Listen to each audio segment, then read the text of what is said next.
नमस्कार। मैं हूं प्रेम कुमार। प्रेम से बोलो सत्य बहुमत। आपका स्वागत है। लोकतंत्र यह देश के लिए, दुनिया के लिए बहुत सम्मान की बात है कि किसी देश में लोकतंत्र हो, लोकतंत्र की प्रणाली चलती रहे। और हिंदुस्तान इस बात पर गर्व करने वाला देश है, गर्व करता रहा है। मगर इन दिनों लगातार लोकतंत्र को लेकर के चर्चा हो रही है। क्या देश में लोकतंत्र बचेगा?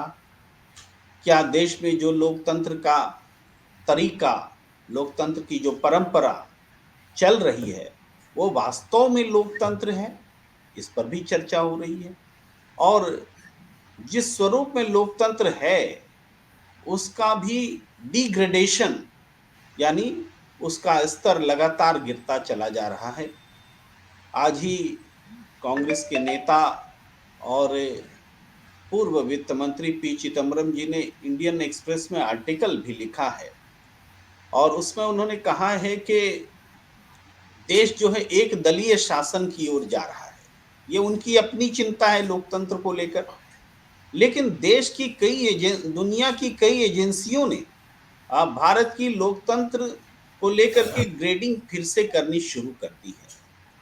मैं बता दूं कि यूएस की फ्रीडम हाउस ने डिग्रेड करके ये कहा है कि भारत में पार्शियली फ्री डेमोक्रेसी रह गई है। Partially free democracy. V Dem institute of Sweden ने कहा है कि भारत में इलेक्टोरल इलेक्टोरल ऑटोक्रेसी की ओर भारत बढ़ रहा है।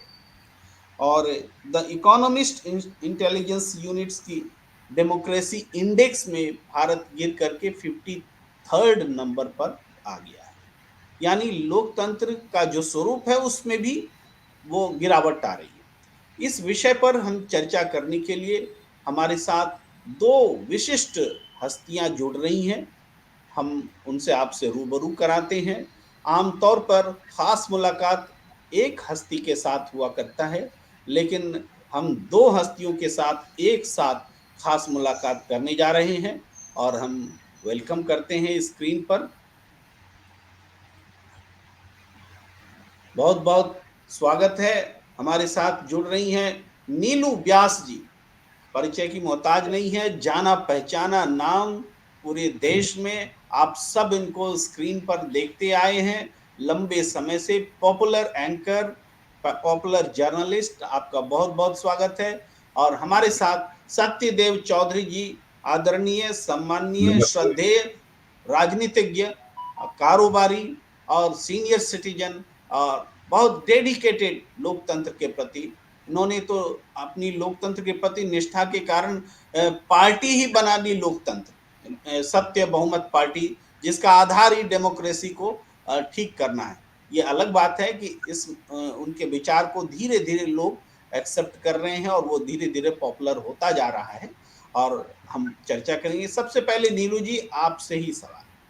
मैं बहुत बेसिक से शुरू करता हूँ। लोकतंत्र किसको कहते हैं नीलू जी? दर्शकों को बताइए। प्रेम जी, बहुत सिंपल सवाल भी है और बहुत ज़्यादा कॉम्प्लेक्स हो भी गया है। और मैं शुरुआत करना चाहूँगी छोटी सी एग्जाम्पल से, और जो कि सब उसको उससे रिलेट कर सकेंगे। जी टेक्स्ट बुक्स जी। में बहुत सारी चीज़ें पढ़ाई जाती हैं, लेकिन जब बच्चे आपसे कुछ ऐसे सवाल करने लगे, तब वाकई में आपको क्लिक करता है कि कुछ शायद देश में गलत हो रहा है। और मैं इसलिए कह रही हूँ क्योंकि मेरे पास 2 बच्चे हैं। मेरी डॉटर क्लास 9th में है, जिसकी उम्र 15 साल है, 14 साल की पूरी हो चुकी है, 15वें में लगी है। और बेटा मेरा 12 साल का है। मेरे घर के पास एक मीट शॉप है। उस मीट शॉप को अक्सर उठाकर बंद कर दिया जाता है। तो मेरे बच्चे जब भी मेरे साथ निकलते हैं, तो वो कहते हैं कि मम्मा, जब सारी दुकानें खुली होती हैं, तो इन लोगों से क्यों बोला जाता है कि बंद कर रहे हैं दुकानें? बहुत छोटा-सा एग्ज़ाम्पल है। और ये मुझे जब भी वो बच्चे पूछते हैं और जब वो दुकान के सामने से निकलते हैं, तो वो कहते हैं कि मम्मा, ये क्या ज़रूरत है कि मंगलवार को या सैटरडे को या पूरे नवरात्र में 9 दिन के लिए वो मीट शॉप्स को बंद कर दिया जाता है, लेकिन बाकी सब दुकानें खुली होती हैं और सब बिज़नेस कर रहे होते हैं। ये एक छोटा-सा जो एक मैंने उदाहरण आपको दिया, वो इसीलिए दिया कि डेमोक्रेसी के बारे में, जो लोकतंत्र है, अब सब किताब में शुरू से पढ़ते हैं कि देखिए ये डेमोक्रेसी जो शब्द है, ये 2 ग्रीक वर्ड से बना था, एक डेमोस और दूसरा क्रेटोस। तो डेमोस जो अर्थ था, वो लोगों से जुड़ा हुआ था। और आज लोग वाला जो एस्पेक्ट है हमारे लोकतंत्र में या डेमोक्रेसी में, वो लोग वर्ड गायब हो गया है। और गायब हो गया है, अभी जो आप खुद भी कह रहे थे कि ये पार्शियली फ्री डेमोक्रेसी है, मुझे लगता है कि कहीं उससे ज़्यादा अब हम आगे बढ़ गए हैं।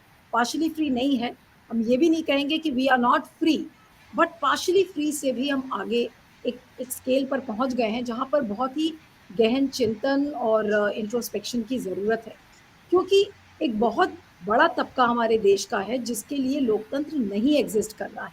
और जो एग्ज़ाम्पल मैंने दिया यहाँ जानबूझकर मैंने वो एग्ज़ाम्पल दिया क्योंकि जब छोटे बच्चे आपसे ये सवाल करने लगे, मेरी डॉटर को जब मैं सिविक्स अक्सर उसको पढ़ाती हूँ पॉलिटिकल साइंस में, वो पूछती रहती है अपने डाउट्स, तो वो अक्सर मुझे पूछती है कि मम्मा हम तो कहते हैं कि हमारे सारे रिलिजन्स एक जैसे हैं, तो फिर अक्सर आप लोग न्यूज़ में और अपने डिस्कशंस में ये बात क्यों करते हैं कि हिंदू राष्ट्र बन रहा है मम्मा, अखबारों में हिंदू राष्ट्र की बात आती है। ये छोटे-छोटे एग्ज़ाम्पल्स हैं जो बच्चों को घर कर रहे हैं। एटलीस्ट मेरे बच्चे हैं, मैं इसका एग्ज़ाम्पल इसलिए दे रही हूँ क्योंकि सब पेरेंट्स इससे रिलेट कर पाएँगे और क्योंकि मैं न्यूज़ मीडिया में हूँ, तो मेरे बच्चे देखते रहते हैं मैं क्या डिस्कस करती हूँ सारे टाइम। मैं किससे क्या बात कर रही हूँ, यहाँ तक कि जब मैं नेताओं से भी फ़ोन पर बात करती हूँ, कभी-कभी किसी चीज़ को लेकर बच्चे ध्यान से सुनते रहते हैं ये सारी चीज़ें। तो एक ऐसी जनरेशन बड़ी हो रही है हमारे देश में, जो कि लोकतंत्र के ऊपर जो सवाल खड़े हो रहे हैं, उनको भी सोच रही है। और ये शायद मेरी मौजूदा सरकार नहीं सोच रही है। तो जो डेमोस और क्रेटोस वर्ड से जो डेमोक्रेसी बना था प्रेम जी और मुझे लगता है कि ये डेमोक्रेसी अब पावरक्रेसी में बदल रहा है। जो क्रेटोस का जो पूरा जो एक सम्मिश्रण है जिसे कहते हैं असिमिलेशन वो मुझे लग रहा है कि ज़्यादा हो रहा है कि पावर लोगों को भूल गई है और जो लोगों से रिलेटेड इश्यूज़ थे, चाहे वो फंडामेंटल राइट्स उनके हों, चाहे मौलिक अधिकार हों, चाहे उनकी भागीदारी हो, ये सारी चीज़ें कहीं न कहीं धीरे-धीरे गायब हो रही हैं और सब एक चीज़ सत्ता में सम्मिलित हो गई है। तो सत्ता तंत्र हम जिसे कहते हैं, आज हमारा लोकतंत्र नहीं है, वो सत्ता तंत्र हम इसे कहते हैं।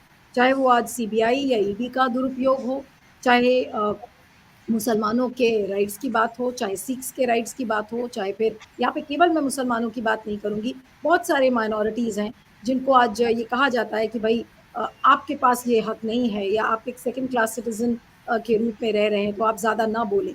जब ये सब चीज़ें होने लगें और एक नहीं जिसके कई उदाहरण हो जाएँ, पहले की जब सरकारें होती थी तो अगर एक-आध अगर ऐसे एग्ज़ाम्पल्स आ जाते थे, तो उन चीज़ों को रोका जाता था। आज वो जो रोकने की जो एक सरकार की प्रवृत्ति होती है कि हम ऐसा कुछ ना करें जिसकी वजह से ये केस रेप्लिकेट करे। जो मौजूदा सरकार है वो ये आज के समय में सोच रही है कि हम कुछ ऐसा करें जो कि बार-बार इस तरीके के एग्ज़ाम्पल्स रिपीट हों, ताकि लोगों को ये पता चल जाए कि अब उनके हाथ में पावर नहीं रह गई है। और डेमोक्रेसी का जो डेफिनिशन बेसिक डेफिनिशन है, वो यही है कि जो पूरी ताकत है वो आप लोगों को देते हैं। और आज लोगों को मौजूदा सरकार ये एहसास दिला रही है कि ताकत अब आपके पास नहीं है, ताकत सारी नॉर्थ ब्लॉक में है, ताकत सारी साउथ ब्लॉक में बैठी है, ताकत प्रधानमंत्री के ऑफिस में है, प्रधानमंत्री के जितने मंत्री हैं, उनके हाथ में भी वो ताकत नहीं है, सारी ताकत पीएमओ में है और जो चाहेगा वो पीएमओ करवाएगा। लोगों से हमें मतलब नहीं है, लेकिन जो पॉलिटिकल एजेंडा है मौजूदा सरकार का, वही है सत्ता तंत्र।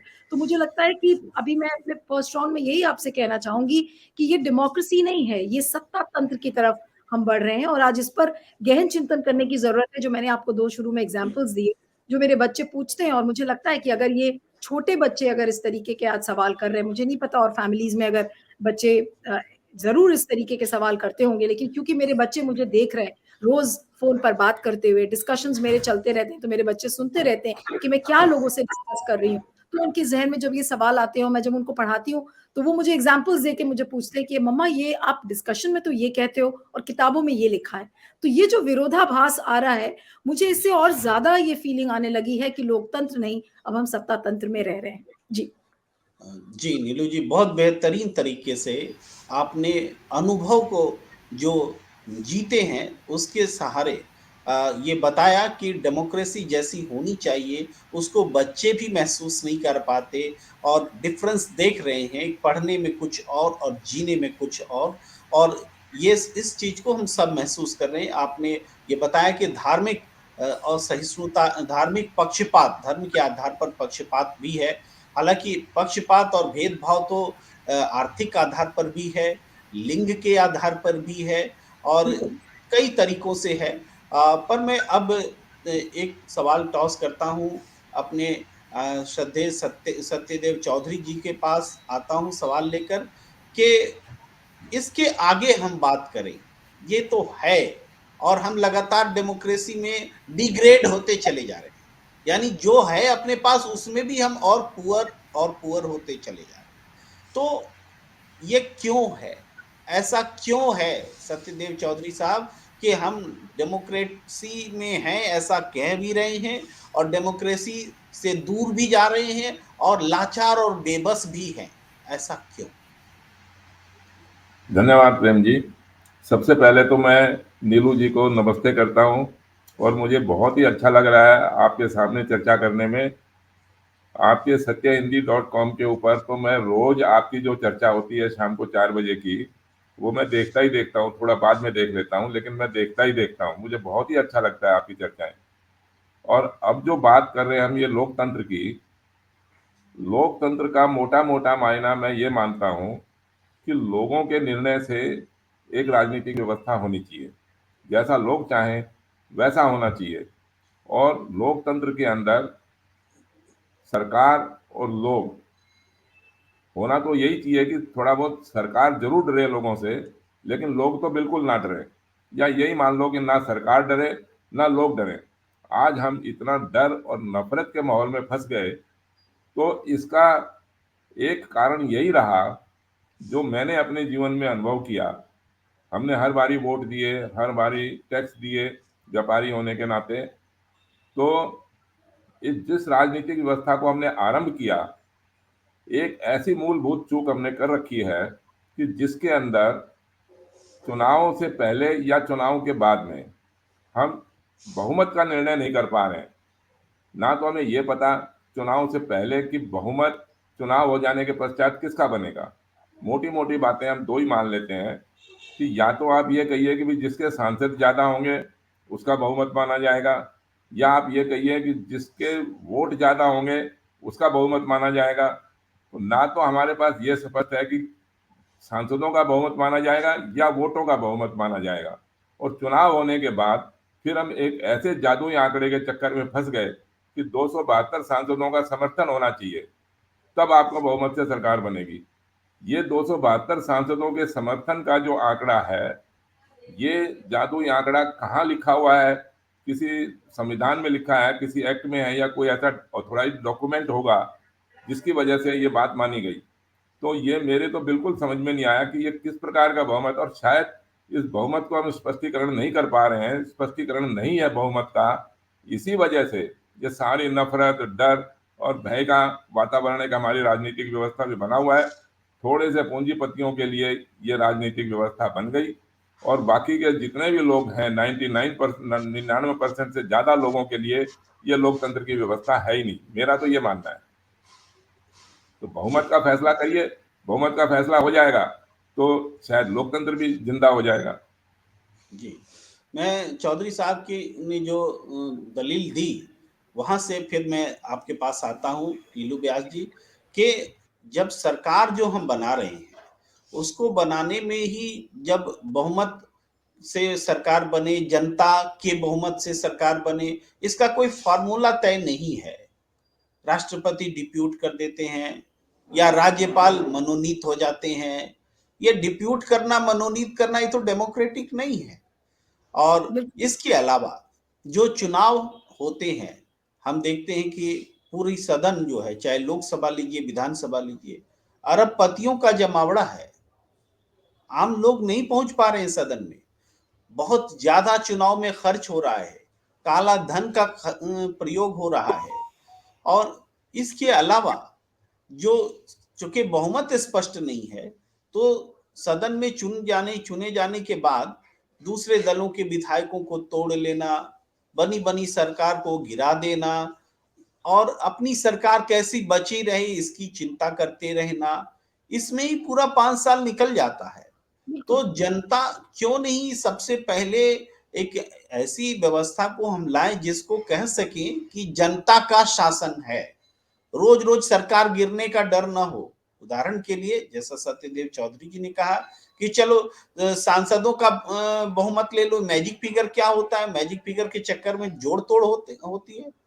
या फिर जनता का बहुमत ले लीजिए, किसी पार्टी को सबसे ज्यादा वोट आ रहा है उसको सरकार बनाने दे दीजिए, वो रोज रोज जोड़ तोड़ नहीं करेगा।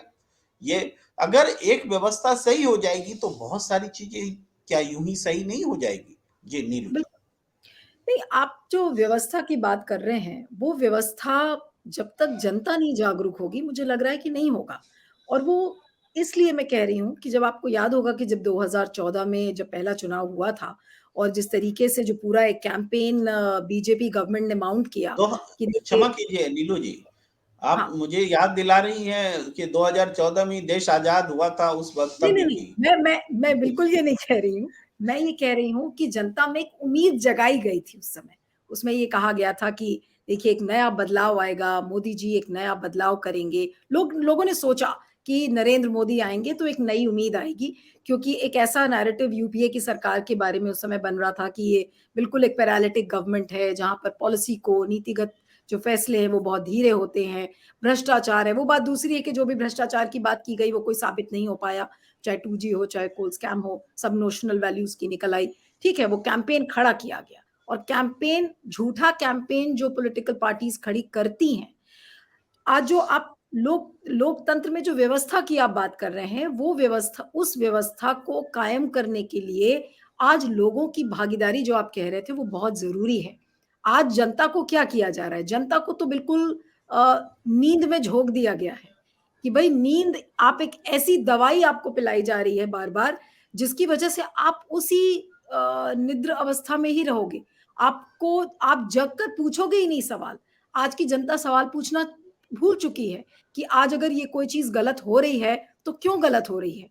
और जो जनता के बिहाव पर जो सवाल पूछते हैं जो लोग, जो विपक्षी दल हैं, उनको आप ये कहते हैं कि वो राष्ट्रद्रोही हैं या फिर वो एंटी नेशनल है। जीता जागता एग्जाम्पल राहुल गांधी है या फिर जो बाकी विपक्षी दल हैं। आज जो भी विपक्ष जो जनता के मुद्दे उठा रहा है, चाहे वो महंगाई हो, चाहे इन्फ्लेशन हो, चाहे बेरोजगारी हो, आज उनके खिलाफ अगर सीबीआई या ईडी को भेज दिया जाता है तो फिर एक तरीके से सत्ता ये संदेश देने की कोशिश कर रही है और लोगों में ये संदेश देने की कोशिश कर रही है कि देखिए ये जो लोग हैं ये राष्ट्रद्रोही हैं और जो हम कर रहे हैं वो सही है।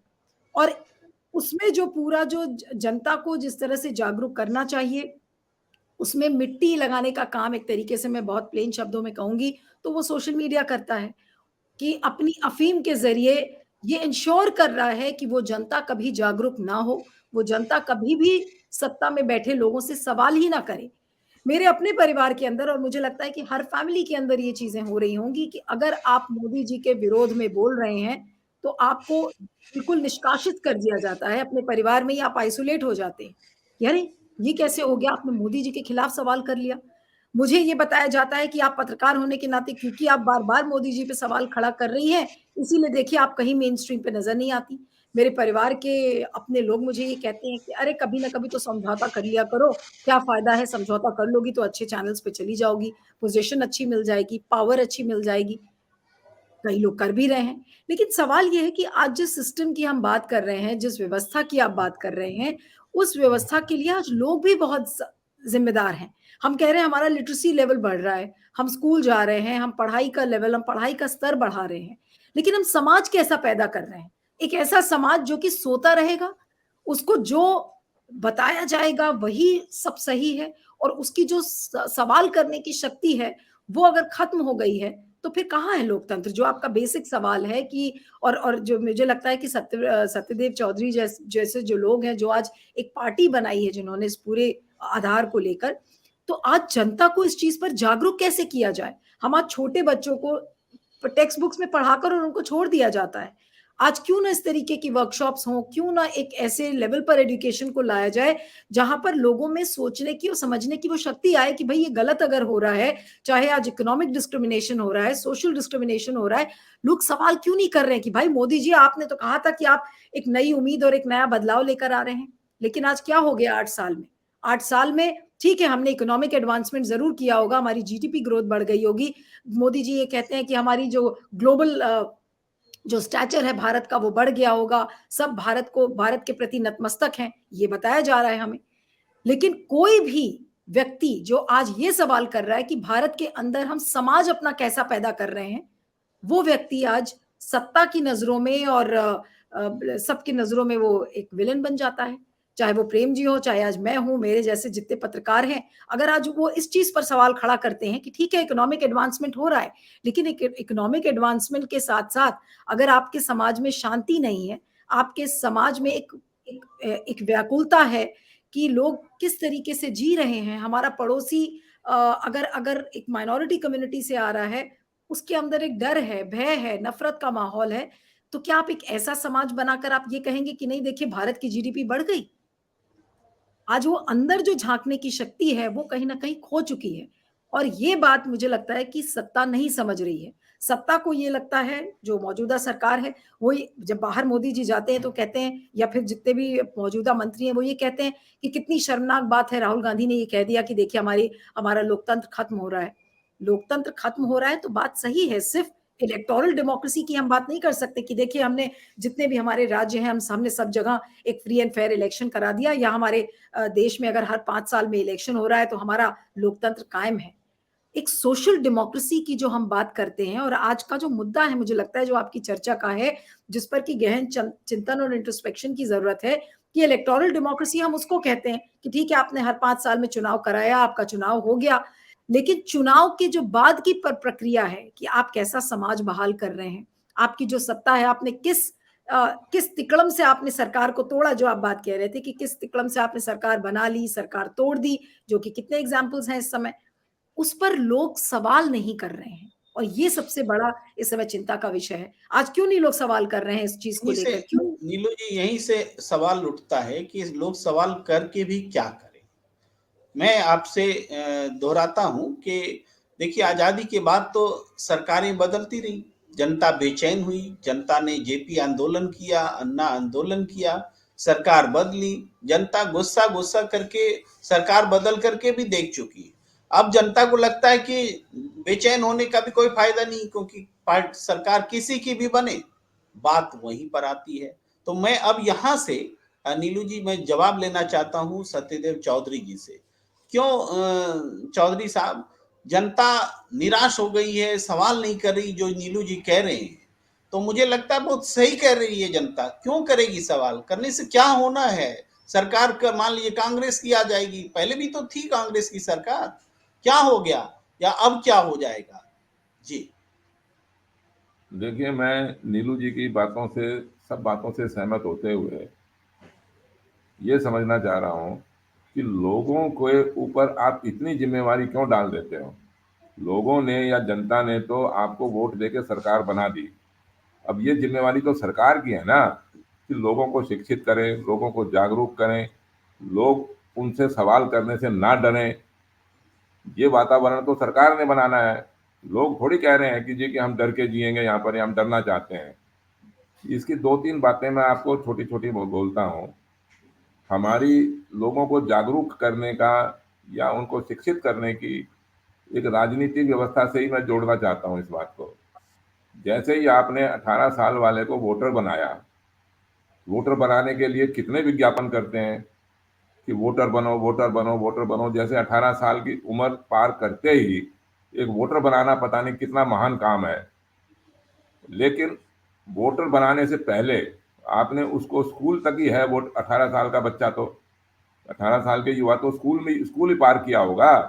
तो उस वोटर बनाने से पहले आपने उसको उस स्कूल के अंदर क्या शिक्षा दी कि भाई हमारी राजनीतिक व्यवस्था क्या है, उसके ऊपर कोई वाद विवाद करवाया, कोई डिबेट करवाई, उसको शिक्षित किया कि भाई हमारी राजनीति तो देखिए गठबंधन की भ्रष्ट राजनीति के ऊपर आधारित है, और आपको वोटर इसलिए बनाया जा रहा है कि आप उस गठबंधन की भ्रष्ट राजनीति को वोट देंगे। अब आप सोच लो कि आपको वोटर बनना है या नहीं बनना है।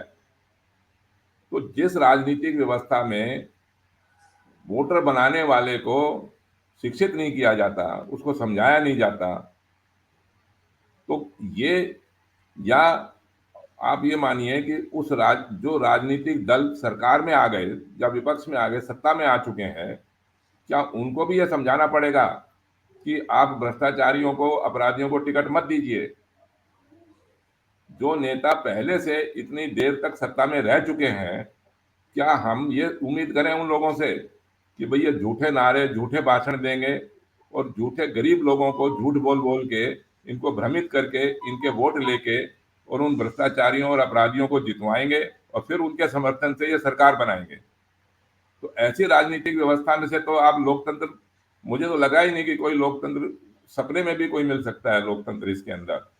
तो मैं व्यक्तिगत बात नहीं करता किसी की भी, लेकिन एक राजनीतिक व्यवस्था को समझे बिना मौलिक बात तो देखिए कोई एक व्यक्ति ही करेगा। एक बात तो कोई एक व्यक्ति निकालेगा ना अपने मुंह से पहले, फिर बाकी के लोग उसको समझ के उसका विरोध करेंगे या उसका समर्थन करेंगे। अगर उसका बात वो ठीक है तो उसका समर्थन करिए और अपनी राजनीतिक व्यवस्था को बदल लीजिए। वोटर वोटर तो हम भी वोट है ना, हमारी ये तो कोई मजबूरी नहीं है, लाचारी नहीं है कि हम इसी गठबंधन की भ्रष्ट राजनीतिक व्यवस्था को ही वोट देंगे। कम से कम ये समझ के हम इसको वोट देना ही बंद करें और एक ऐसी राजनीतिक व्यवस्था के ऊपर बात करें जिससे कि लोकतंत्र बने, जिससे कि गरीबों का कल्याण हो। और ये खाली पूंजीपतियों के भरोसे आप जो सोचते हो जी कि ये लोकतंत्र रहेगा, पूंजीपतियों के लिए तो लोकतंत्र खूब है, खूब मजे का लोकतंत्र है, खाली गरीबों का लोकतंत्र नहीं है बस ये। तो इस बात को समझते हुए कि भाई हम, और मैं ये मानता हूं कि बहुमत का यदि हम फैसला कर देंगे कि बहुमत कैसे होगा, तो फिर ये सारी समस्याओं के आलोचना करने की बजाय हम समाधान की तरफ आ जाएंगे। प्रेम जी। जी, जी, जी। नीलू जी, आपने सुना सत्यदेव चौधरी साहब को। आप जी। कह रहे हैं कि ये गठबंधन की भ्रष्ट राजनीति, यहाँ थोड़ा सा कंफ्यूजन होता है।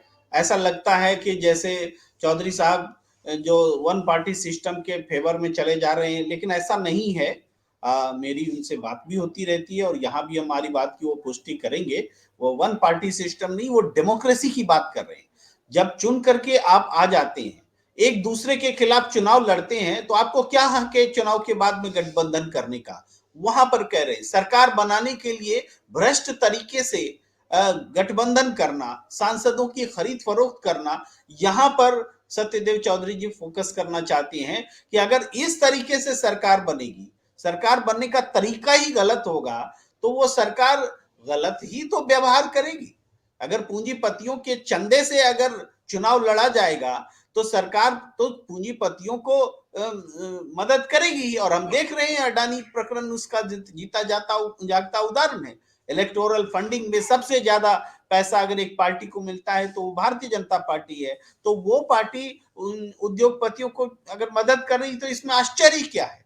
तो कहने का मतलब है कि अगर जनता की मदद से, जनता के सहयोग से अगर सरकार बने, सरकार बनने का तरीका सही हो जाए, बहुमत का की सरकार बने, तो ये चीजें खत्म हो जाएंगी, भ्रष्टाचार खत्म होगा। जी नीलू जी। लेकिन जो जनता की भागीदारी है, जो बात आप अभी सत्यदेव जी भी कह रहे थे कि हम सब ओनस पूरा जनता के ऊपर नहीं डाल सकते हैं। लेकिन पॉइंट ये है, और वहीं पे बेसिक सवाल बाद में मुझे लगता है कि घूम के आ जाता है कि जनता के अंदर ये क्यों नहीं है कि आप एक एक एक ऐसी व्यवस्था को वोट डालें जिसमें कि आपको फुल मेजॉरिटी मिले और किसी एक पार्टी को मिले, ताकि ये जो कोलिशन पॉलिटिक्स है इसका स्कोप ही ना रह जाए। और ये जो फ्रैक्चर्ड मैंडेट आता है, ये बात सही है कि फ्रैक्चर्ड मैंडेट जब आएगा तो लोग इस तरीके की भ्रष्ट राजनीति अपनाएंगे जहां पर खरीद फरोख्त, तोड़ मरोड़, और जो पार्टी कमजोर है, अब क्या हुआ, गोवा में नंबर्स आने के बाद भी कांग्रेस पिछले बार सरकार नहीं बना पाई थी, पिछले के पिछले बार। यहाँ तो थोड़ा सा मैं हस्तक्षेप करना चाहता हूँ नीलू जी, कि जब हम जनता के बारे में ऐसी बात कर रहे हैं, हम ही जनता होते हैं जब हम आम बसों में सफर करते हैं, और हम ही जनता होते हैं जब हम मेट्रो में सफर कर रहे होते हैं। बस में हम कहीं भी थूक देते हैं, किसी भी तरीके से व्यवहार कर लेते हैं, धक्का धुक्की कर लेते हैं, और मेट्रो में बहुत सज्जन होकर के, शरीफ होकर के यात्रा करते हैं। तो क्यों? क्योंकि हमने वातावरण दिया, फैसिलिटेट किया। तो लोकतंत्र अगर जनता को फैसिलिटेट नहीं करेगा, उसको अगर दो चोर में ही चुनना है कौन ज्यादा सही है कौन ज्यादा गलत, तो जनता क्या करेगी? जनता ने तो सरकार बदल बदल करके देख लिए, लेकिन कोई नतीजा नहीं निकला।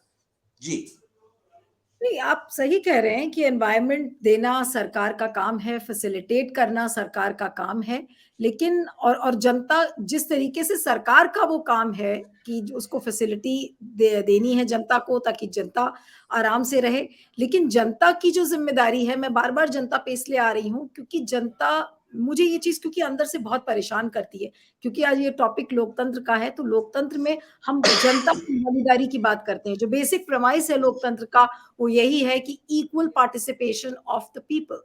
आज लोगों का पार्टिसिपेशन कितनी चीजों में है, सिर्फ इसलिए कि वहां पे जय जय मोदी के नारे लगाने हैं आपको वहां पे जनता का पार्टिसिपेशन मिलेगा, या आपको अगर स्वच्छ भारत अभियान आपको लग रहा है कि भाई वो मोदी जी का नारा है और उसमें आपको ब्राउनी पॉइंट्स कमाने हैं, उसके थ्रू आपका प्रमोशन हो जाएगा, तो आप वहां पे अपनी भागीदारी दिखाएंगे। लेकिन जब डेमोक्रेसी से जुड़े हुए सवाल के लिए अगर आपको आज किसी विपक्ष के किसी कैंपेन में जाना होगा, आज पूरी जनसंख्या के कितने लोग हैं जो आज कांग्रेस के किसी पार्टिसिपेशन में या फिर केसीआर की पार्टी में या जितनी भी विपक्षी दल है आज उनकी पार्टी में आपको दिख जाएगा। ठीक है, वो अपने पार्टी के कार्डर्स को वो बटोर लेंगे, लेकिन जो रियल जनता का पार्टिसिपेशन है वो आज केवल और केवल उन प्रोग्राम्स में ही नजर आता है जो कि सत्ता के करीब है, तो उसको आप जनता का पार्टिसिपेशन नहीं कह सकते हैं। ये चीज से मैं बहुत ज्यादा विचलित भी हूं कि जो रियल जनता चलिए का पार्टिसिपेशन है, जी जो नीलू जी, इंडिपेंडेंट।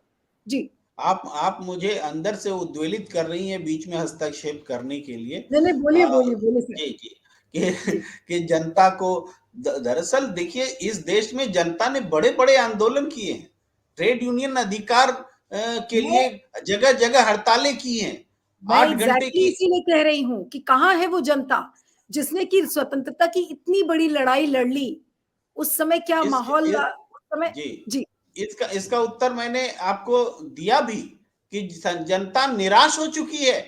किसी भी पार्टी की सरकार आ जाए, अगर कांग्रेस की सभा में भीड़ नहीं जुट रही है तो दोष कांग्रेस का है, वो उम्मीद पैदा नहीं कर पा रही है।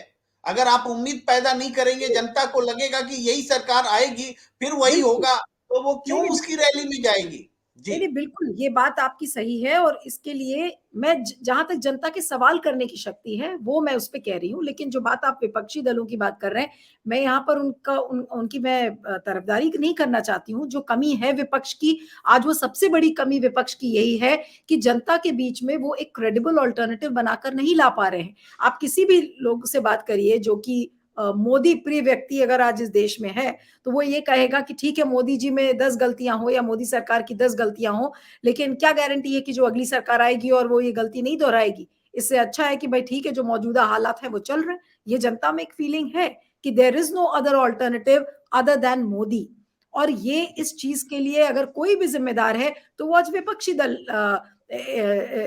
इसके लिए रिस्पॉन्सिबल है। क्यों, हमने इमरजेंसी के दौरान क्या देखा था, एक इतनी बड़ी सत्ता के खिलाफ जो एक लहर चली थी, आखिर वो आंदोलन ही था ना। लोग जिस तरह से जागरूक हुए और फिर सत्ता से चीजें बाहर गई, फिर एक सरकार बनी। अब लोग आज ये भी कह रहे हैं कि जो अभी मौजूदा हालात हैं, क्या उस तरीके का मूवमेंट जो हमने 1970s में 77 में देखा था, क्या उस चीज को हम दोहराएंगे। मुझे नहीं पता वो कितना एक्सपेरिमेंट सफल होगा, आज उसको लेकर भी सवाल खड़े हो रहे हैं। लेकिन सवाल ये है कि आज जनता की भी गलती है। जब हम लोकतंत्र की बात करते हैं उसके संदर्भ में मैं कह रही हूं कि जनता भी गलत है इस समय। ठीक है, वो जनता मायूस हो चुकी है, सब कुछ है, लेकिन जनता की जो जिम्मेदारियां हैं क्या जनता उसे पूरा कर रही है। और दूसरा सवाल, जो विपक्षी दल है जो आज जनता की आवाज बनकर और ये कह रहे हैं कि देखिए हमारी आवाज को संसद में दबाया जा रहा है, क्या आज वो जनता में उम्मीद पैदा कर पा रहे हैं? नहीं। That's a sad answer. लेकिन अभी विपक्षी दलों के पास ऐसा कोई क्रेडिबल ऑल्टरनेटिव नहीं है जिसकी वजह से मैं आज एक पत्रकार होने के नाते ये कहूं कि नहीं भाई ये मोदी जी को बाहर करके ये सत्ता कोई जो विपक्षी दल है वो सामने आ जाएगा। आज उसके पास आज हमारे पास भी इसका कोई जवाब नहीं है। तो उसके लिए रिस्पॉन्सिबल आज कौन है? विपक्षी दल भी रिस्पॉन्सिबल है, आज जनता भी रिस्पॉन्सिबल है कि पिछले 8 सालों से जो एक समाज हमें दिख रहा है, जिसके बारे में हम एक नहीं 50 बार आलोचना करते हैं, चाहे वो इकोनॉमिक डिस्क्रिमिनेशन हो, सोशल डिस्क्रिमिनेशन हो, सब्जुगेशन हो, इतनी सारी जो चीजें हो रही हैं, हम उस पर सवाल ही नहीं कर रहे हैं। सवाल करने वाले प्लेटफॉर्म्स को ही बंद कर दिया जा रहा है या उन पर अंकुश लगा दिया जा रहा है। वो हम उन डिटेल्स में नहीं जाएंगे, लेकिन आज इस लोकतांत्रिक व्यवस्था में आज हमें अगर सवाल खड़े करने हैं तो मुझे लगता है कि आज लोगों से भी सवाल करना चाहिए, वोटर्स से भी, और उन विपक्षी पार्टी से भी जो कि जनता की आवाज बनने का दावा करती है। जी प्रेम जी। जी जी, आपने जो भी बातें कही, अब सीधे जवाब जो है सत्यदेव चौधरी जी के पास हमें आना पड़ेगा, क्योंकि जनता तो निराश है। क्या जनता से एक राजनीतिक दल आपने बनाया लोकतंत्र नहीं को प्रेम जी, मजबूत लेकिन करने के लिए? प्रेम जी, जी, जी। Sorry sorry to interrupt you, आपने कहा जनता निराश है, वो ठीक है, लेकिन विपक्षी दल भी निराश हो चुके हैं। आपको नहीं लगता ऐसा? विपक्ष तो विपक्ष भी इस मैं समय निराश ही है। इसलिए एक राजनीतिक पार्टी बना चुके नेता से सवाल कर रहा हूं कि जनता तो निराश हो चुकी है, तो क्या आपको उम्मीद है कि जनता को जगाया जा सकेगा इस व्यवस्था परिवर्तन के लिए, लोकतंत्र को दुरुस्त करने के लिए? जनता तो इसमें कोई रुचि नहीं ले रही है चौधरी साहब। मैं नीलू जी की सारी बातों से सहमत हूँ, लेकिन अब आप ये बताइए कि इस व्यवस्था को सुधार किया कैसे जाएगा। और अभी आपने कहा कि एक ही राजनीतिक दल को बहुमत क्यों नहीं दे देती जनता। इसके भी उदाहरण, मैं दो तीन उदाहरण तो मैं दे ही सकता हूँ आपको, कि पहले जब हमारी पूर्व प्रधानमंत्री इंदिरा जी थी, उनको शायद एक ही चुनाव के अंदर 350 से भी ज्यादा लोकसभा के सांसद आए उनके जीत के। उसके बाद में राजीव गांधी के शायद 400 से भी ज्यादा आए, 415 20 जो भी आए। और आज के सत्ताधारी जो लोग हैं, उन्होंने भी 300 से ज्यादा सीटें लोकसभा के सांसद उनके हैं। तो देखिए, आप इस बात से भ्रमित मत होइए कि सांसदों के बहुमत से कोई अच्छा लोकतंत्र बनेगा। अगर बनता तो बन जाता, बना क्यों नहीं? है तो बहुत सारे वो अवसर मिले ना हमारे को कि पूर्ण बहुमत से या ज्यादा सांसदों के बहुमत से सरकारें बनी। लेकिन उसके बावजूद भी आज कोई भी पार्टी या कोई भी सत्ताधारी दल ये कहने के लिए तैयार है क्या कि अगले चुनाव के अंदर हम गठबंधन नहीं करेंगे, दूसरी छोटी छोटी पार्टियों को या बड़ी पार्टियों को मिला के हम सरकार नहीं बनाएंगे। जब हमारा इतना बहुमत हमारे पास में है, तो आपको इतना भरोसा तो होना चाहिए लोगों के ऊपर कि अगली बारी हम गठबंधन की भ्रष्ट राजनीति नहीं करेंगे। ऐसा भी नहीं करते। अब ये सांसदों के बहुमत की राजनीति के अंदर लोगों का कोई महत्व होता ही नहीं है। लोगों को तो एक चुनाव के अंदर आपने एक नाटक दिखा दिया, खाली एक ऐसा दिखा दिया भी हमने लोकतंत्र का नाटक कर दिया चुनाव के माध्यम से, कि लोग जाएं लाइन में लगा के टी टी टी बजा के वापस आ जाएं, और उसके बाद में फिर चुप हो जाए। फिर जो ये सत्ताधारी करे बस वो आपको मंजूर है, वो आपको स्वीकार करना ही पड़ेगा। आपकी एक ऐसी लाचारी बन जाती है। तो हम एक ऐसी राजनीतिक व्यवस्था की बात क्यों नहीं करते? हमने इतनी जल्दबाजी के अंदर वो राजनीतिक व्यवस्था क्यों शुरू करी जिसके अंदर बहुमत का फैसला ही नहीं था, और सरकार बनानी हमने आरंभ कर दी, चुनाव करवाने शुरू कर दिए। तो ये तो एक ऐसी विचित्र स्थिति है, और अभी तक जो हुआ सो हुआ। आज हम इस बात का चिंतन क्यों नहीं कर सकते कि ये सांसदों के बहुमत के बदले में किसी और तरह का बहुमत भी तो हो सकता है ना, जिससे कि हमारे को ये भ्रष्टाचारी अपराधी ये लोग ना आए हमारी संसद के अंदर, और एक अच्छी न्यायप्रिय लोकप्रिय व्यवस्था बने। इसके बदले में मैं ये कहता हूं कि सांसदों के बहुमत के बदले में यदि आप हम ऐसा बोले कि जिस राजनीतिक दल को अन्य राजनीतिक दलों की तुलना में सबसे ज्यादा वोट मिल जाए, भले ही उनके सांसद हारे या जीते, कितने भी हारे कितने भी जीते, हम उसका बहुमत क्यों नहीं मान सकते? जब एक सांसद का बहुमत हम ये मान सकते हैं कि उसको सबसे ज्यादा वोट मिले और वो जीत गया। जब 543 के 543 सांसद आ गए, तो इसी आधार के ऊपर आए कि उनको सबसे ज्यादा वोट मिले। तो हम इस आधार को क्यों नहीं स्वीकार कर सकते कि जिस राजनीतिक दल को सबसे ज्यादा वोट मिलेंगे उसका बहुमत मान के उनको सरकार बनाने का अधिकार दीजिए।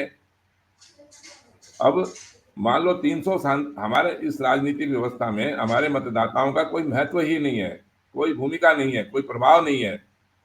मैं कहता हूं कि 300 सांसद 45 लाख वोट लेके जीते, और 243 सांसद 55 लाख वोट लेके जीते। अब सरकार बनाने का बहुमत से अधिकार किसका होना चाहिए? कम वोटों से ज्यादा सांसदों का होना चाहिए, या ज्यादा वोटों से कम सांसदों का होना चाहिए? लोकतंत्र के अंदर तो मैं यही समझता हूँ कि भाई वोट ज्यादा होने चाहिए, भले ही सांसद कम हो। हमें ज्यादा सांसद क्यों चाहिए बहुमत के लिए? ये मेरा प्रश्न है, और मेरे दिमाग में इतनी उलझन है इस बात की। मैं पिछले 10-15 सालों से ये सवाल करता आ रहा हूँ, लेकिन मेरे को इसका कोई स्पष्टीकरण नहीं मिला। जी। जी, जी। आप जो कह रहे हैं चौधरी साहब, उसमें थोड़ी सी बात जोड़ते हुए स्पष्ट करने की कोशिश करते हुए मैं आता हूँ नीरू जी से कि देखिए, सरकार बनाने के लिए बहुत तरह के तिकड़म किए जाते हैं कि सांसदों का बहुमत हासिल हो जाए। या विधानसभा में विधायकों का हासिल हो जाए। अभी मेघालय आपको उदाहरण है ना, दो विधायक बीजेपी के पास है, लेकिन फिर भी उनके पास सबसे बड़ा दल जो है वो चला जाता है असम में बात करने के लिए, सरकार के गठन पर चर्चा करने के लिए, यानी भावी मुख्यमंत्री कहीं और से डिक्टेट हो रहा होता है। ये भी एक स्थिति है। तो ये जो राजनीतिक व्यवस्था है जिसमें विधायक और सांसद इतने महत्वपूर्ण हो गए हैं कि आम जनता का महत्व ही खत्म हो गया है। तो क्यों नहीं जनता जिसको सबसे ज्यादा वोट दे उसकी सरकार हम माने, क्योंकि हमने बहुत सही उदाहरण दिया चौधरी साहब ने कि हमने ये भी देख लिया कि किसी को 400 से ज्यादा सीटें आई, किसी को 350 से ज्यादा सीटें आई, यानी सबसे ज्यादा सांसद भी आ गए, फिर भी सरकार जो है समस्या का समाधान नहीं कर सकी, अलोकप्रिय होकर के ही वो बाहर हुई, सत्ता से बाहर हुई। तो अब बाकी जो विकल्प हमारे पास है वो यही है कि जिस पार्टी को ज्यादा वोट मिले उसको सरकार बनाने दे, ताकि सरकार गिरने की चिंता से बेपरवाह होते हुए, और उसमें ये भी होगा कि हारे हुए सांसदों का भी, उम्मीदवारों का भी मत होगा उसके साथ में, और कम से कम जो विपक्ष होंगे, क्लियर कट विपक्ष होंगे, वो वैचारिक आधार पर विपक्ष होंगे। तो ये प्रणाली हम क्यों नहीं अपनाते, ये सवाल है जी। लेकिन जो जिस व्यवस्था की सत्यदेव जी बात कर रहे हैं वो सुनने में बहुत अच्छी लगती है मुझे, लेकिन लग रहा है कि मौजूदा जो हालात है इसमें पहल कौन करेगा? आप पूरे एक पॉलिटिकल सिस्टम को बदलने की बात कर रहे हैं, पॉलिटिकल फ्रेमवर्क को बदलने की बात कर रहे हैं। अब आपको याद होगा इंडिया अगेंस्ट करप्शन का जब कैंपेन चला था उस समय केजरीवाल क्या बातें करते थे? केजरीवाल कहते थे ना कि ये सब भ्रष्ट है, सब चोर है, सब बेईमान है। यहाँ तक कि लालू जी का मुझे वो कमेंट भी याद है संसद के अंदर जब उन्होंने चिल्लाकर बोला था, अरे कौन है ये केजरीवाल? सबको लगा कि भाई ये केजरीवाल एक ऐसा व्यक्ति है जो कि आके सबका सिंहासन हिला देगा। मुझे अभी भी याद है उस समय पार्लियामेंट में ही हम सब थे जिस समय ये कवरेज पूरी चल रही थी। और लेकिन आज क्या है? आज Kejriwal has been reduced to like any other political figure. What kind of a difference has he really brought to the system? सबसे बड़ा एग्जाम्पल तो यही है कि चेंज जो लाने का दावा जो सबसे ज्यादा करते हैं वो कितना बड़ा चेंज ला पाते हैं? क्या आज वो चेंज इंडेक्स कोई उसको नापेगा, उस पर उसको लेकर सवाल करेगा? और जिस नई पॉलिटिकल फ्रेमवर्क की आप बात कर रहे हैं सत्यदेव चौधरी, मुझे लग रहा है सत्यदेव जी कि जिस समय कॉन्स्टिट्यूशन हमारा बन रहा था तो कॉन्स्टिट्यूएंट असेंबली में कितना उधेड़ बुन हुआ उस कॉन्स्टिट्यूशन की किताब को लिखने के लिए, किस पूरी व्यवस्था को बनाने के लिए। आज हमारे कितने नेता ऐसे हैं कि वो ये कहेंगे कि चलिए हम 5 साल का जो चुनाव है उस चुनाव पे ना बात करके इस नई व्यवस्था को कायम करने के लिए बहस कर लेंगे। यहाँ एक सेशन तो चलाना मुश्किल है। एक सेशन बचा खुचा जो बजट का जो दूसरा सेशन है वो चल नहीं पा रहा है ऐसे छोटे छोटे और बेढंगे मुद्दों पर। तो एक इतनी बड़ी व्यवस्था को बदलने के लिए जो कि बिल्कुल एक तरीके से कहें कि सारी चीजों को एक ताक पर रखकर और एक नई व्यवस्था को बनाने की बात हो रही है। मुझे लग रहा है बहुत यूटोपियन आइडिया है ये, और इसके लिए एक बहुत बड़ा पॉलिटिकल विल। नीलू जी, मैं आपको यूटोपियन बोलते साथ में टोकना चाहता हूँ। वो इसलिए कि देखिए सरकार तो लोकपाल भी नहीं लाना चाहती थी। जिन लोगों ने लोकपाल कहा था वो भी सत्ता में आने के बाद में लोकपाल से बचने की कोशिश करते रहे। तो फिर भी लेकिन जनता के दबाव पे लोकपाल जैसा भी हो लाना पड़ा। तो उसी तरीके से हम फिर से राजनीतिक दलों की ओर क्यों मुंह तकें कि आप आइए और इस फ्रेमवर्क को ठीक कीजिए, डेमोक्रेटिक फ्रेमवर्क को। वो क्यों करेंगे? उनको सूट करता है। आज इनकी पार्टी, कल उनकी पार्टी, इस प्रदेश में उनकी सरकार, उस प्रदेश में उनकी सरकार, अदल बदल करते रहेंगे, उनको तो सूट करता है। तो हम इस जरूरत को अगर समझते हैं और समझा पाते हैं कि ये डेमोक्रेटिक फ्रेमवर्क जो है जनता के हित में नहीं है, इसको बदलना पड़ेगा, तो हमको इसके साथ एग्री होना पड़ेगा। हम यूटोपियन बोल करके इससे अपने आप को डिसअटैच नहीं कर सकते या नहीं करना चाहिए, ये मेरी राय है जी। प्रेम जी, मैं ये कह रही हूँ कि यूटोपियन से मेरा मतलब उसको डेनिग्रेट करने का बिल्कुल मेरा मतलब नहीं था। मेरा ये मानना था कि एक नए तरीके का मूवमेंट कहीं ना कहीं देश में शुरू होना पड़ेगा। और मुझे लगता है कि ये बिल्कुल एक बेसिक लेवल से ये मूवमेंट शुरू होना पड़ेगा। अगर आज हम स्कूली बच्चों को हम ये पढ़ाते हैं बेसिक्स में कि भाई डेमोक्रेसी क्या है, तो डेमोक्रेसी के अलग अलग ऑल्टरनेटिव्स क्या हैं और बेहतर देश को बनाने के लिए क्या हो सकते हैं। आज आपके कितने ऐसे शिक्षक हैं जो कि आज बात सत्यदेव चौधरी जिस बात को बात कह रहे हैं, आज हमारे कितने टीचर्स हैं जो बात ये बच्चों को समझा सकते हैं? मुझे ये बता दीजिए। कोई टीचर ऐसा नहीं है जो आज बच्चों को वायबल ऑल्टरनेटिव्स ऑफ डेमोक्रेसी के बारे में बता सके। आप जो सत्यदेव जी जो बात कर रहे हैं वो एक वायबल ऑल्टरनेटिव की बात कर रहे हैं कि if in the present scenario the present system is not working, what is another alternative which is citizen centric. वो आज ऑल्टरनेटिव बताने के लिए ना हमारे पास शिक्षक हैं, पॉलिटिकल विल नहीं है हमारे नेताओं में। ऐसे मूवमेंट की देश में कमी है जो कि एक ऐसा मूवमेंट बड़ा हो जो कि जन जागरूकता को इसके ऊपर ला सके। तो मुझे लगता है कि जो ये आपका प्लेटफॉर्म है और बहुत अच्छी आज आपने एक इस पर बहस इस पे की है, और मुझे लगता है कि ऐसे लोगों को जुड़ना चाहिए। इस तरीके की अगर डायलॉग्स होंगे, इस तरीके का एक जन जागरण होगा, तो मुझे लगता है कि हो सकता है कि under pressure this system also could change. But अभी ये आइडिया मुझे बहुत फारफेच लगता है, दो इट्स अ वंडरफुल आइडिया। मैं सत्यदेव की जी की किसी भी बात से डिसएग्री नहीं कर रही हूँ, और ये सही बात है कि बहुत ज्यादा डिसइल्यूजनमेंट इस समय है, चाहे वो जनता का हो, चाहे विपक्षी दलों का हो। और बिल्कुल जो मैंने कहा कि लोकतंत्र ने, ये बिल्कुल सत्ता तंत्र ने हर चीज अपने हाथ में हासिल कर ली है, जहां पर ना लोगों के राइट्स हैं, ना जहां लोगों को जो अपनी जो एक लोगों की जो पावर है, लोगों ने कोई ये एहसास नहीं कि उनके हाथ में किस तरीके की पावर है। आज उन लोगों ने इस बात को सोचने से ही बिल्कुल ऐसा लगता है कि अब सोचना ही नहीं चाहते लोग इसके बारे में।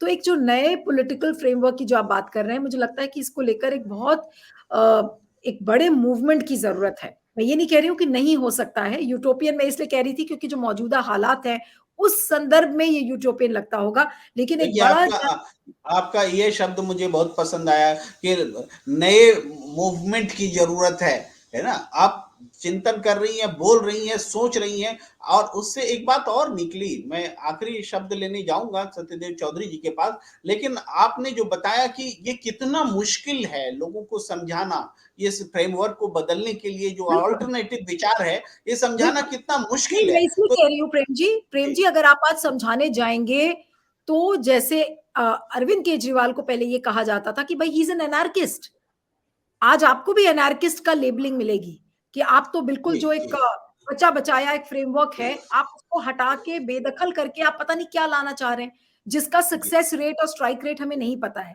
कि उसको कैसे एक आम जनता उसको एक्सेप्ट करेगी। मान लीजिए हम नए पॉलिटिकल फ्रेमवर्क की बात कर रहे हैं, वो कितना सक्सेसफुल होगा, nobody has tested, so it is an untested water into which we are trying to वेड।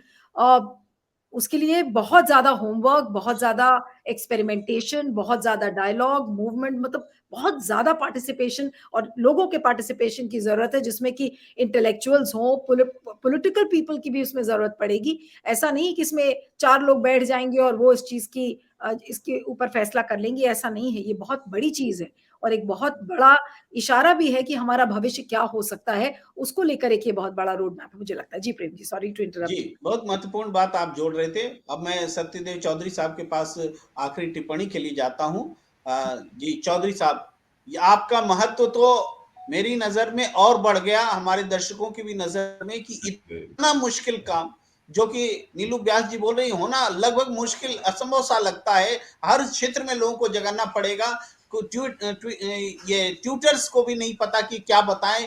तो इतना मुश्किल काम पूरा करने का जो आपने बीड़ा उठाया है, आपकी के पहल की अहमियत नीलू जी के कमेंट से वाकई बहुत बढ़ जाती है। जी देखिए, मुझे तो राजनीतिक व्यवस्था को बदलने का काम इतना मुश्किल नहीं लगता है, जो मेरा मेरा व्यक्तिगत मानना है, जो मेरा अनुभव है।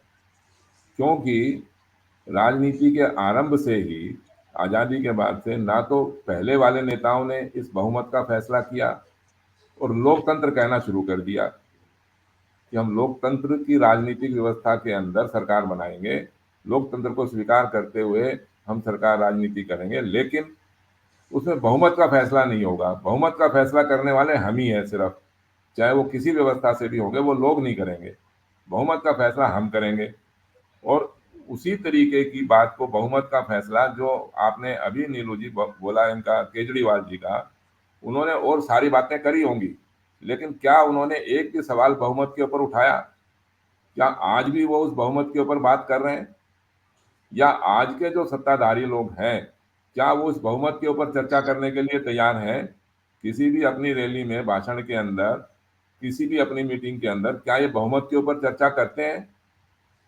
तो ये तो देखिए, तो मुझे हम लगता है कि सत्यदेव जी, सॉरी मुझे मुझे क्योंकि बड़ा अच्छा डायलॉग चल रहा है, इसलिए मैं सॉरी टू इंटरप्ट यू, लेकिन मुझे लगता है कि जैसे आपकी जो ये पहल है, हाँ, क्यों ना ऐसी चिट्ठियां लिखी जाए सारे दलों को, और इस पर कि भाई आप एक तरीके का इस पर आप सोचना विचारना तो शुरू करिए, देखिए फिर क्या रिएक्शन क्या आता है। हमें पहले तो ये देखना चाहिए किस तरीके का रिएक्शन आता है, और हर दल को इस पर चिट्ठी लिखी जाए, हर स्कूल जी, में इसको लेकर चिट्ठी लिखी जाए कि भाई डिबेट्स हो, यूनिवर्सिटीज में चिट्ठी लिखी जाए कि इस तरीके के डायलॉग्स जो बड़े हमारे जो कंट्री के यूथ्स हैं वो इस पर करें। तो जब इस तरह हर लेवल पे जब इस पे चर्चा शुरू होगी, तो मुझे लगता है तब वहां जाकर इस फ्रेमवर्क के बारे में लोग सोचना शुरू करेंगे। और जनता इतनी मूर्ख नहीं है, जनता ये सोचेगी कि भाई ठीक है, हर दल तो आके शासन करके चला गया, लेकिन मिला क्या, हमारे हाथ में क्या है। तो फिर उस पर सोचना विचारना लोग शुरू करेंगे, तो कहीं ना कहीं एक पॉलिटिकल बिगिनिंग इसमें होनी चाहिए। जी। देखिए, मैं इस बात से तो आपकी सहमत हूँ कि यूनिवर्सिटीज को चिट्ठियां लिखी जाएं या और कोई सामाजिक लोगों को चिट्ठियां लिखी जाएं, उनसे संपर्क किया जाए। लेकिन इन राजनीतिक पार्टियों को चिट्ठी लिखना मेरे ख्याल से एक कागज और पेन भी खराब करना है, समय बर्बाद करने के सिवाय कुछ नहीं निकलेगा उसके अंदर। क्योंकि इन सब लोगों को मालूम है, इन सब लोगों को पहले से ही पता है कि ये बहुमत का हम दुरुपयोग कर रहे हैं। ये इसलिए इन इन लोगों को तो हमें हटाना है हमारी व्यवस्था से। जो आज के दिन जो सत्ता में बैठे हुए हैं और सुधार की बात नहीं करते, झूठे लोकतंत्र की बात करते हैं, हम इन्हीं लोगों के सामने जाके क्यों गिड़गिड़ाएं। जब हम एज ए वोटर, हम मतदाता, हम राजनीति करेंगे, इसीलिए तो हमने राजनीतिक पार्टी बनाई। इस बहुमत के ऊपर फैसला हम लोग क्यों नहीं कर सकते। हम इसी के लिए इन्हीं से सामने क्यों जाना पड़ेगा इन नेताओं के पास में, जिन्होंने 75 साल से हमारे को एक भ्रष्ट राजनीति दी, भ्रष्ट राजनीतिक व्यवस्था दी। हम उन्हीं के सामने जाके क्यों गुहार लगाएं कि आप हमारी इस व्यवस्था को ठीक करिए। क्या हमारे में ताकत नहीं है वो ठीक करने की? हम करेंगे उस काम को। इसीलिए तो हम कहते हैं कि राजनीति की समस्या है, वो राजनीति से ही हल होगी। आप ये सोचेंगे कि खाली ये चिट्ठियां लिखने से और ऐसे करने से ये काम हो जाएगा, फिर भी आपको जाना तो पड़ेगा चुनाव में ही ना। तो आप जैसे, हम जैसे, प्रेम जी जैसे या और सब लोग मिलके अगर हम इस प्रकार की राजनीति करें कि हम खाली वोटों के बहुमत, हम अपना एक सिद्धांत बताएंगे कि हम सांसदों के बहुमत को बहुमत नहीं मानेंगे, हम संसदीय प्रणाली से का विरोध नहीं करते हैं, हम ये सिर्फ ये कहते हैं जी कि बहुमत कैसे बनेगा, आप हमें ये समझा दीजिए। तो फिर कैसे घृणा होगी, कैसे नफरत होगी, कैसे हिंदू मुसलमान की नफरत होगी, कैसे एक दूसरे के साथ में पक्षपात होगा, भेदभाव होगा। अपराधियों को आप टिकट कैसे दे दोगे, बलात्कारियों को टिकट कैसे दे दोगे, अपराधियों को टिकट कैसे दे दोगे? उसका असर तो फिर पूरे, मैं तो ये कह रहा हूँ ना कि पूरे देश के अंदर आपको चुनाव में भाग लेके जो अगर आपको सबसे ज्यादा वोट मिले और राजनीतिक दलों की तुलना में जैसे सांसद जीतता है, हम उसका बहुमत माने, तो आपको सारे पूरे देश के अंदर चुनाव लड़ना पड़ेगा उस पार्टी को। चाहे आपके 100 वोट आए उस क्षेत्र के अंदर से, तो 100 वोट हम गिने, हारने वालों के भी वोट गिनेंगे हम उसके अंदर। खाली ये थोड़ी है कि आज आज भी तो देखिए ना, जो सांसद 1 वोट से जीत गया और जो सांसद 5 लाख वोटों से जीता हुआ है, दोनों का महत्व एक जैसा है। किसी का भी तो सारे सांसद ही बन गए ना। तो जो मतदाता हैं जिन्होंने 5 लाख वोट ज्यादा देके अपने सांसद को जितवाया, वो तो बिल्कुल नगण्य हो गए, उनका कोई भाव ही नहीं है, वो सांसद भी बेकार हो गया। और जो हारे हुए सांसद हैं, जिनको इतने लोगों ने वोट दिया, 1 करोड़ वोट लेके मान लो, या 20 लाख वोट लेके एक सांसद जीत गया, और दूसरा जो हार गया उसको मान लो उसे थोड़े से वोट कम मिले, उन लोगों का क्या प्रभाव है हमारी राजनीति के अंदर? तो मैं वोटर को हारा हुआ मानता ही नहीं। मैं तो ये कहता हूँ कि जिसने वोट दे दिया वो हमारे देश की राजनीतिक व्यवस्था से सहमत होकर उसने वोट देके अपना काम पूरा कर दिया। वो जिम्मेवारी फिर रहेगी नेताओं की। अब नेताओं ने क्या व्यवस्था बनानी है जो हमने नहीं बनाई, उन्होंने नहीं बनाई, तो इसका मतलब ये तो नहीं है कि भाई हम बिल्कुल उसको चिंतन करना ही बंद कर दें।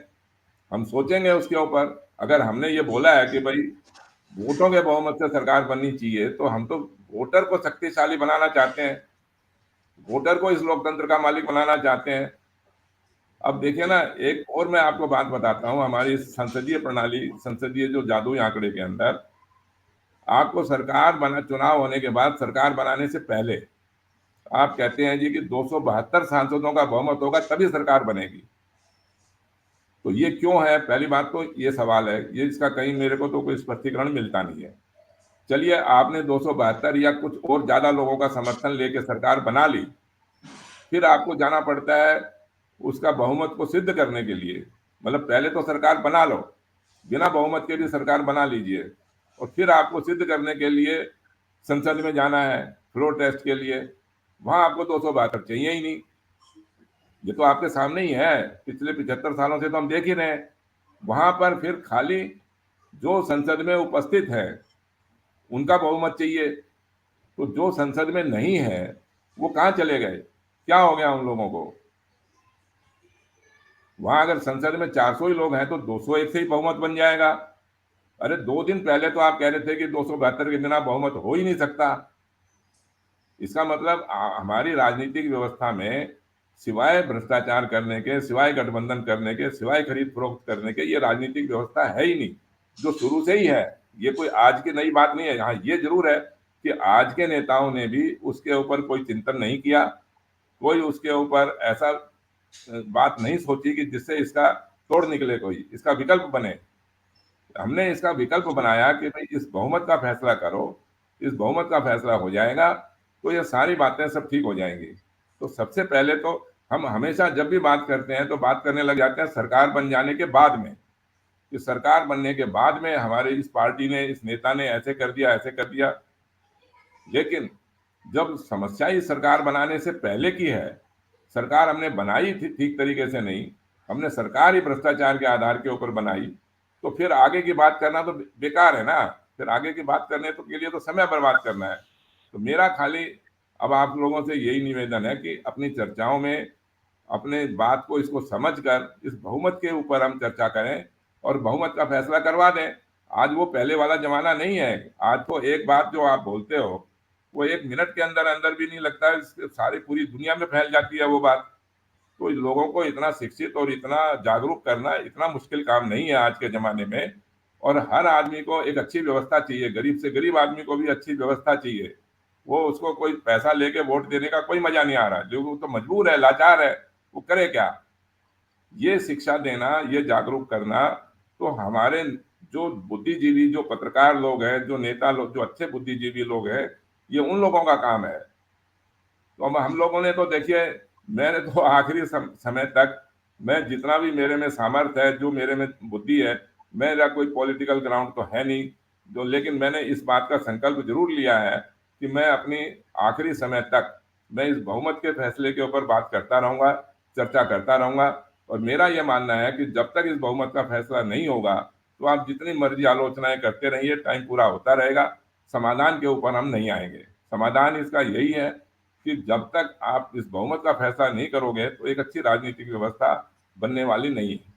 जी प्रेम जी। जी, ये निश्चित रूप से इस नोट पर हम इस चर्चा को समापन करते हैं कि एक आवश्यकता जो है लोकतंत्र को करेक्ट करने की है। लोकतंत्र का लगातार डिग्रेडेशन हो रहा है और इन सारी पॉलिटिकल पार्टियों की मौजूदगी में हो रहा है, जिनसे लोकतंत्र की सरकारें इस लोकतंत्र में बनती रही हैं।